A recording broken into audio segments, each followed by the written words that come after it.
ungadai ane chinhu chaangazvirumbidza nacho, asi haana pamberi paMwari.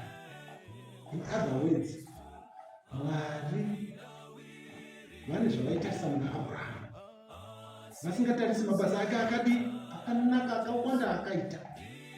Mukati maAbhurahama akazara netrust, aivimba naMwari more than iye pachake. Saka isusu tinofanirwa kuvimba naMwari mukati meupenyu hwedu, zvokuti kana dai taiponeswa namabasa taizvikudza kuti ini ndinogona kuimba ini ndinogona kuparidza ini, asi zvese izvozvo hazvitiponesi. Mabasa anotibatsira koga kutisimbisa pane zvatinotenda. Saka nemamwe manzwi, God himself looks in faith yatinayo maari netrust yatinayo isu kunani kuna Mwari. Saka imi ndomunhu wekuimba naMwari mune zvese zvamunenge muchiita, even kumba, kuchikoro. Ukanzi ndanotora shuga, ndanotora upfu, kana garuni, unofanirwa kutya nokuti unoimba nani? naMwari. Unoimba nani? naMwari. Sevana tinofanirwa kuimba naMwari, ndiyo best friend.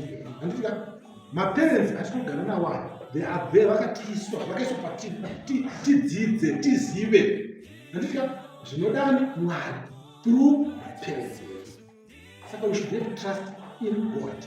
Mabasa akanaka anotisimbisa, anosimbisa kutenda kwedu muna Kristu Jesu. Atinoti baba vedu vari kudenga tinokutenda, tina vanhu vari pakati pedu, tina vamwe vane vari mukati, tatadza kuuya pano, tina vanhu vakarara. Mwari tibatsire pachizvo ichi, kuti vabereki vedu vamakatipa sechipo vatibatsire mukukura kwedu.